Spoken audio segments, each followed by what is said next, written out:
Hello and welcome. मैं हूं प्रशांत रोशन और आज हम लोग चर्चा करने वाले हैं यूनिट 9 में, जो जेएसएससी का हमारा सिलेबस है राजनीतिक विज्ञान का। उसमें एक टॉपिक है हमारा कि आदिवासी क्षेत्रों में ब्रिटिश प्रशासन का क्या प्रभाव पड़ा। तो आज हम उसी के ऊपर डिस्कस करने वाले हैं, तो बड़े ध्यान से इस लेक्चर को समझने का प्रयास कीजिएगा, जो आपके आगामी एग्जामिनेशंस के लिए बहुत ज़्यादा महत्वपूर्ण होगा। तो हम जानते हैं कि जो छोटा नागपुर का पठार है वो वर्तमान झारखंड और उसके आसपास के जो क्षेत्र हैं उनको मिलाकर के बनता है। ब्रिटिश शासन का आदिवासियों के जीवन पर ही नहीं बल्कि उनकी संस्कृति पर, या कह सकते हैं कि उनके आर्थिक जीवन पर बहुत ही गहरा प्रभाव रहा। इसे आप दीर्घकालिक प्रभाव भी कह सकते हैं। माफ कीजिएगा, इसने उनके आर्थिक, इसके अलावा भूमि संबंध, सामाजिक ढांचे और साथ ही साथ सांस्कृतिक पहचान को भी प्रभावित किया। इन्हीं पहलुओं को हम लोग समझने का आज के लेक्चर में प्रयास करेंगे।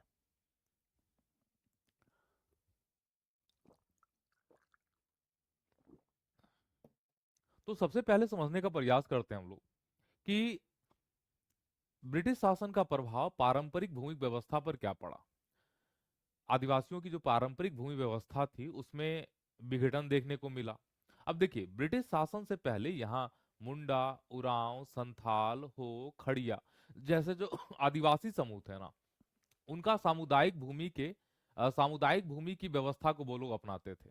यानी कि भूमि पूरे समुदाय की हुआ करती थी और खेती से जो अनाज की प्राप्ति होती थी उसमें अधिकार साझा किए जाते थे। तो सबसे पहले ऐसे समझिए कि पारंपरिक भूमि व्यवस्था इनकी जो थी वो आपकी सामुदायिक थी। करेक्ट, सामुदायिक व्यवस्था थी। लेकिन उनके आने के बाद इनमें बहुत ज्यादा हमें अंतर दिखाई देता है। ब्रिटिश जो सरकार है, ब्रिटिश जो हुकूमत थी, उन्होंने यहाँ पर जमींदारी और रैयतवाड़ी प्रणाली को लागू कर दिया, जिससे इनका जो पारंपरिक सामूहिक स्वामित्व था वो समाप्त हो गया और इसकी जगह निजी संपत्ति ने ले लिया यहाँ पर जाकर के। अब ब्रिटिश जो थे वो जमींदार और रैयतवाड़ी प्रणाली को जब उन्होंने लागू किया, तो एक तो भाई इनका जो सामूहिक स्वामित्व था वो चला गया, उसकी जगह पर जो निजी संपत्ति का कॉन्सेप्ट था वो आपका आ गया। अब यहाँ पर जो गैर आदिवासी जमींदार थे, जिनको यहाँ दीकू कहा जाता था, और जो महाजन थे, ठीक है ना, जमीनें उनके नियंत्रण में चली गई, है ना, किसके कारण से? आपकी रैयतवाड़ी व्यवस्था और साथ ही साथ जमींदारी की वजह से, जमींदारी व्यवस्था के कारण। इसका परिणाम ये हुआ कि आदिवासियों का बड़े पैमाने पर अपनी जो पैतृक भूमि है उससे विस्थापित होना पड़ा उनको, और साथ ही साथ उनके कर्ज में बहुत ज्यादा वृद्धि भी हुई। साथ ही साथ आपको पता है कि जब ये व्यवस्था लागू की गई तो इसने सबसे पहले जो वहां के रहने वाले लोग थे, जो आदिवासी समुदाय है, वो उनका तो शोषण होना स्टार्ट हो गया। भैया अपना ही देखिए, जो जमीन है ना वही उनका अपना नहीं रहा, वो जमींदारों का हो गया, और वो बेचारे उसके ऊपर मजदूर आपके जो बन गए, है ना। इसके अलावा यहाँ से प्रवासन भी इनका स्टार्ट हुआ, यानी कि इस व्यवस्था के कारण से शोषण और प्रवासन दोनों आपका स्टार्ट हुआ। तो ब्रिटिश गवर्नमेंट ने छोटा नागपुर में व्यावसायिक जो वन है और खनन के कार्यों को बढ़ावा देना शुरू कर दिया, और वहां पर वन कानून बना दिए। जैसे 1865 का वन कानून आपका है ना, वनों के लिए इन्होंने अलग अलग कानून बनाए। जैसे 1865 का आपको वन कानून, वन अधिनियम आपको पता होगा, वन कानून आपको पता होगा। 1878 में भारतीय वन अधिनियम आपका लागू हो गया था। अब इसके वजह से क्या हुआ कि यहाँ के जो आदिवासी थे उनकी वन की जो उपज होती है और झूम खेती जो इनकी होती थी, उनके ऊपर से रोक लगा दिया गया। अनेक आदिवासी यहाँ पर मजबूर होकर करके यहाँ से पलायन कर गए और वो असम चले गए, असम के चाय बागान में काम करने के लिए। और जो आदिवासी झारखंड में रह गए, वो या तो खानों में या तो फिर आपके जो उद्योगपति के द्वारा जो उद्योग लगाया गया था उसमें काम करने के लिए वो मजबूर हो गए। इससे उनकी जो आत्मनिर्भरता होती है ना वो सबसे पहले समाप्त हो गई, और जीविका के लिए झारखंड से पलायन बहुत ज्यादा बढ़ गया। इस शोषण के खिलाफ ऐसा नहीं था कि आदिवासी समुदाय जो था वो कमजोर था, या आदिवासी समुदाय कह सकते हैं उसने कुछ नहीं किया। उसने विद्रोह और प्रतिरोध का भी सहारा लिया। उन्होंने विद्रोह करना शुरू कर दिया। जैसे कि आपका अत्याचार और शोषण के परिणाम स्वरूप आदिवासियों ने ब्रिटिशों और दीकुओं के खिलाफ कई विद्रोह किया। जैसे आपको पता होगा चुआर विद्रोह, है ना, चुआर विद्रोह का नाम आपने सुना होगा। चुआर विद्रोह, इसके अलावा 1767 से 1800 के बीच में चुआर विद्रोह हुआ था। इसके अलावा आपका कोल विद्रोह है, कोल विद्रोह 1831-32 में आप देख लीजिए। संथाल विद्रोह देख लीजिए 1855-56 में। इसके अलावा मुंडा उन गुलाम यानी कि बिरसा मुंडा आंदोलन देख लीजिए 1899 टू 1900 में। और ये जो सभी आंदोलन थे, इन्होंने आदिवासियों की अपनी भूमि, अपनी गरिमा और पारंपरिक जीवन शैली को पूरा प्राप्ति करने के लिए जो है उनकी आकांक्षा को दर्शाता है। तो ये विद्रोह का कारण यही था। अब समझने का प्रयास करते हैं। एक तो ये हो गया, दूसरा है कि ब्रिटिश शासन का प्रभाव इनके सामाजिक जीवन पर क्या पड़ा और सांस्कृतिक जीवन पर क्या पड़ा। तो समझने का प्रयास कीजिएगा कि ब्रिटिश हुकूमत का प्रभाव इनके सामाजिक और सांस्कृतिक जीवन पर आपका क्या पड़ने वाला है। देखिए, एक बात जरा ध्यान से समझिएगा कि जब ब्रिटिश आए तो वो अकेले नहीं आए थे, अपने साथ में जो ईसाई मिशनरी थे उनको भी अपने साथ में लेकर के आए थे। अब ये जो ईसाई मिशनरी हैं, इन्होंने विद्यालय और चर्च स्थापित करना शुरू कर दिया, और इसकी वजह से अनेक जो आदिवासी हैं इनके प्रलोभन में आकर करके ईसाई धर्म अपनाने लग गए। यानी कि जो वेस्टर्न एजुकेशन है, पाश्चात्य शिक्षा है, उसने आदिवासियों के लिए कुछ अवसर जरूर पैदा किए, लेकिन इन अवसरों ने उनके संस्कृति का पतन कर दिया। उनके जो पारंपरिक विश्वास थे, उनके जो उत्सव थे, उनके जो जनजातीय शासन व्यवस्था थी, वो बहुत कमजोर पड़ गई। ब्रिटिश शासन ने जनजातीय प्रथागत कानूनों की जगह लिखित कानूनों को लागू किया, जिससे उनकी जो जो उनकी पंचायतें थी, जैसे पारंपरिक पंचायत जो उनकी थी, जैसे मानकी ले लीजिए, परहा ले लीजिए, इनकी जो भूमिका है वो बहुत ज्यादा घट गई। तो एक तो इनके संस्कृति पर ये प्रभाव पड़ा। इसके अलावा इनका जो अगला जो क्षेत्र है जिसने ब्रिटिश हुकूमत ने इनको प्रभावित किया, वो था आर्थिक और पर्यावरणीय प्रभाव। अब आपको पता है कि जो छोटा नागपुर है, उसमें कोयला, लौह अयस्क और वन उत्पादन जो होते हैं वो प्रचुर मात्रा में पाए जाते हैं। अब जब ब्रिटिशर्स यहाँ पर आए तो छोटा नागपुर में, चाहे वो कोयला की हम बात कर लें, लौह अयस्क की बात कर लें, हम ना अवरक की बात कर लें, इनका व्यावसायिक दोहन होना शुरू हो गया, और साथ ही साथ वनों की कटाई में बहुत ज्यादा वृद्धि हुई, जिसके कारण से जो इनके प्राकृतिक संसाधन थे, जिसकी पूजा आदिवासी लोग किया करते थे, उसमें उसको बहुत ज्यादा क्षति पहुंचाया गया। शिकार, संग्रहण और झूम खेती जो इनकी पारंपरिक जीवन शैली थी, या पारंपरिक आजीविका का साधन था, ये कहीं ना कहीं जाकर के लुप्त हो गया। नगद अर्थव्यवस्था ने यहाँ पर विनिमय प्रणाली जो है नगद व्यवस्था वाली, उसने जगह ले ली, जिससे बाजार और महाजनों पर इनकी निर्भरता दिन प्रतिदिन बढ़ती चली गई। तो आर्थिक प्रभाव, सामाजिक प्रभाव और सांस्कृतिक प्रभाव, हर जगह से आदिवासियों के ऊपर प्रभाव उन्होंने प्रभावित किया। अगर हम बात कर लें थोड़ा दीर्घकालीन प्रभाव की, तो आपको पता है कि कुछ ऐसे प्रभाव हैं ब्रिटिश हुकूमत के जो आज भी आपको आदिवासियों पर दिखाई देंगे, वहां झारखंड के लोगों पर दिखाई देगा। अब आपको पता है कि ब्रिटिश शासन की विरासत ने भूमिहीन आदिवासी मजदूरों का एक उच्च वर्ग उत्पन्न कर दिया।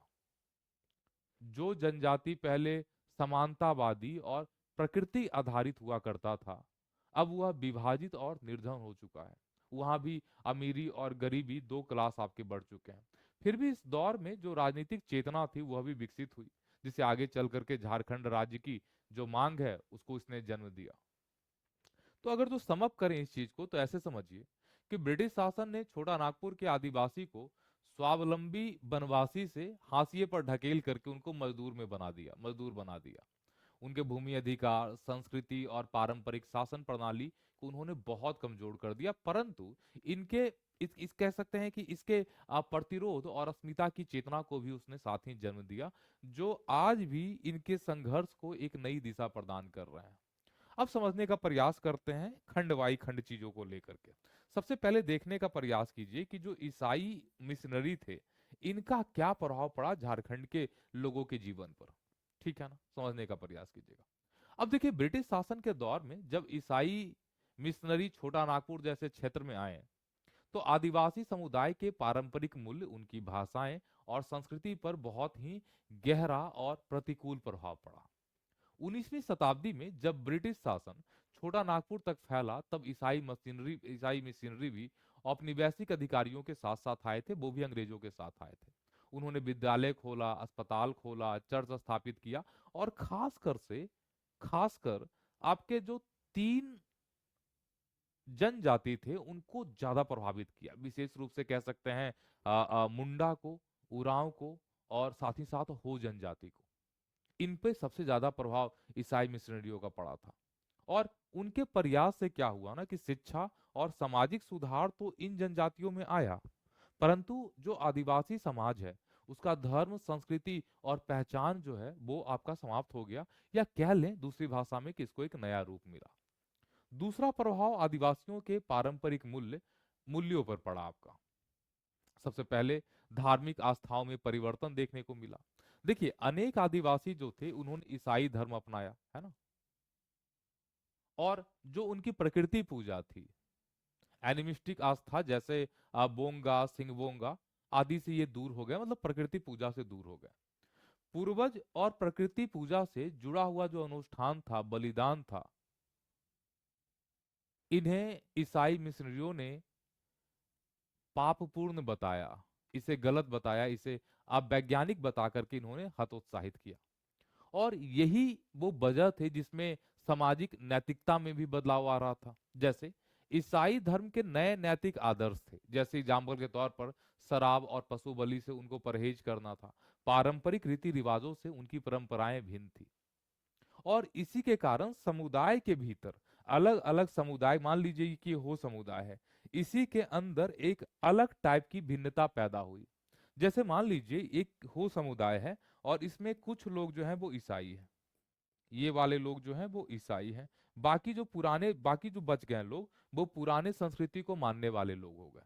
तो एक ही समुदाय के अंदर कुछ लोग ईसाई हो गए और दूसरी ओर जो है वो पारंपरिक आदिवासी हो गए। तो इसकी वजह से इनकी जो सामुदायिक एकता है उसका सबसे ज्यादा नुकसान हुआ, सामुदायिक एकता का ह्रास हुआ। जो पारंपरिक इनकी गांव ग्राम परिषदें थी, जो व्यवस्था थी, परहा मानकी मुंडा जो प्रणाली थी वो कमजोर पड़ गई, क्योंकि चर्च यहाँ पर एक नया सामाजिक केंद्र बन करके उभरा। इसका परिणाम स्वरूप ये हुआ कि जो इनके अनुष्ठान थे और जो पर्व थे वो आपके कमजोर पड़ने लगे, और इससे सामाजिक एकता को एक बहुत बड़ा आघात पहुंचा। ईसाई मिशनरियों ने इनकी सिर्फ संस्कृति नहीं बल्कि इनकी भाषा पर भी बड़ा प्रतिकूल प्रभाव आपका डाला। मिशनरियों की दोहरी भूमिका रही थी। एक और उन्होंने आदिवासी भाषाओं का जो है वो आदिवासी भाषाओं को उन्होंने तोड़ मरोड़ कर कर करके, जैसे मुंडारी है, कुरुक है, संथाली है, उनके लिए एक नया शब्दकोश और व्याकरण को विकसित किया। वही दूसरी ओर स्कूल में अंग्रेजी और क्षेत्रीय भाषा जैसे हिंदी और बांग्ला को ज्यादा महत्व दिया गया, जिससे जो स्थानीय भाषाएं हैं उनका प्रयोग धीरे धीरे घटने लग गया। समय के साथ साथ यहाँ द्विभाषिकता विकसित हो गई।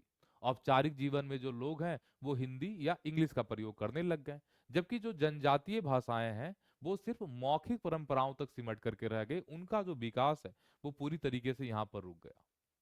ईसाई मिशनरियों ने इनके संस्कृति और जीवन शैली को भी बहुत ज्यादा प्रभावित किया। जैसे शिक्षा में आधुनिकता आ गई।